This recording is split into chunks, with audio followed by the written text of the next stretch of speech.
watch the film of that game? No? So one of those burn it? No, I'm going to watch it today. Okay.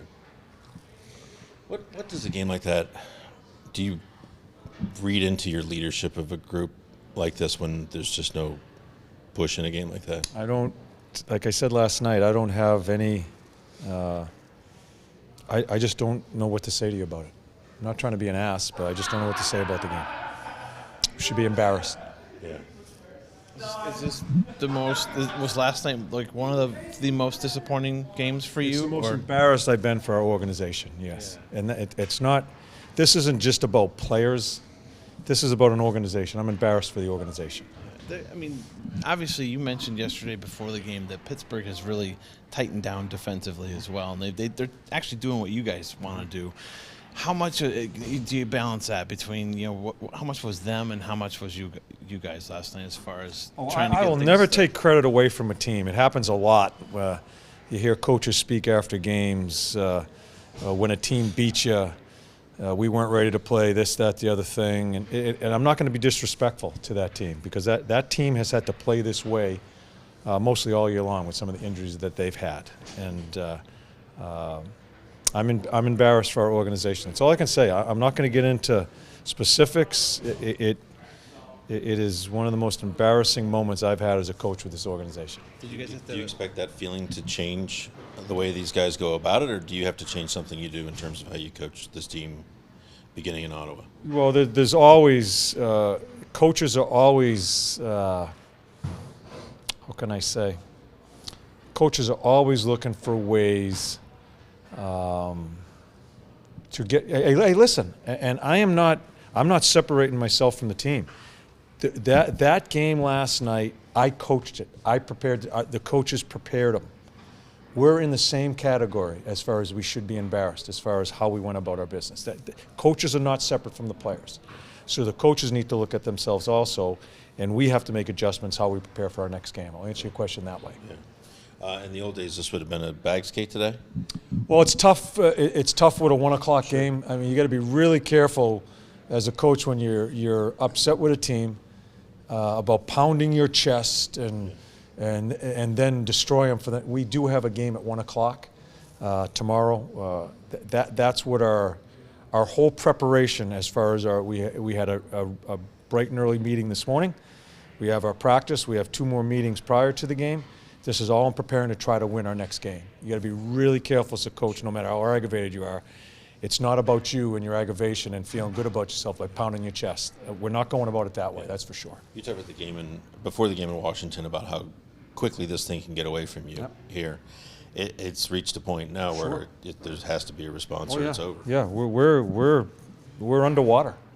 Yeah, we're underwater, and so I'm anxious to see how people respond, how coaches respond, our whole team in that locker room, from coaches all the way down, how we're going to have to respond here.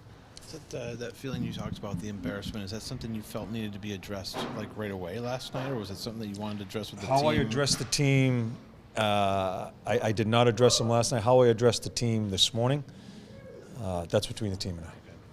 Power play hasn't scored in 4 games, obviously just one chance last night, but are you still liking the way they're moving the puck and things, or thinking about maybe changing it? It's been a little inconsistent on the entries. It's been inconsistent on face-offs, which is a very important part of the power play. But we're going to try to find our way. Just like anything else, when you're in a situation like this, you got to keep on trying to find your way. Before you decide to make changes, do guys have to first show you that they belong on the power play? You've talked about it being a privilege. Sure. Yeah, I mean, it is with our team this year and some of the struggles, and I say again, some of the things I have to go through as a coach as far as the future of the team and what's going on right now, there's a lot of things I have to juggle, and that comes into play as far as how guys are playing at this particular time. How awkward is this? Because I think coming into the season, this team was billed as a team that has playoff expectations, and yet on some nights you've had 6 rookies in the lineup. Yeah. Those two things don't usually go together, even in today's NHL. No, and we have to be honest about that. And I am honest with the team about that. This is it's a different situation as far as where you're building, and however you want to word it, it's different right now as far as where you want to take the next step. there's no blame that goes into that. It's just how it's transpired here with our team. I certainly have to take that in consideration as I coach the team and I deal with the young kids and trying to prepare them. But where my line, there's just there's no excuse for the effort that we had. That you can have 100 veterans on your team or all rookies on your team. When it comes to effort, that's where it just ends with me, and that's where it got to last night, and that's where we should really look at ourselves. You put together a veteran line of Foligno, Jenner, Anderson.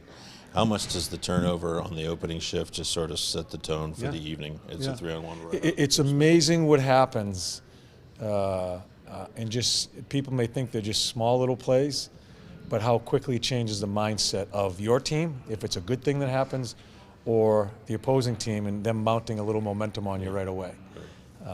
It's amazing what happens in this game. That's what's so great about this game, are those little things that happen.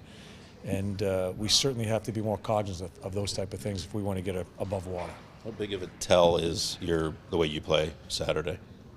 You talk about response games, how it's got to be there for you. Like I talked about, these games here coming to Christmas before we break for a few days are just so very important as far as what we think we are and where we're trying to go. I'm not going to pin it on any one game, but this little bubble, and I think I talked to you guys about this before Christmas, is very important as far as where do you go as a coach with the team? How do you end up coaching it? Where do we think we are and where we want to get to? So a lot of things come into play in the next couple of weeks here. What comfort, I guess, have you gotten in Corpy as a starter this year? I know that we talked about this being his first real chance to be a starter. We're 30 games into it. Are you starting to feel pretty comfortable? Very encouraging. Yeah. Very encouraging. That's 4-0. Right. That's maybe even more before the third period starts. That's 4-0. I thought he was outstanding, and he's very encouraging.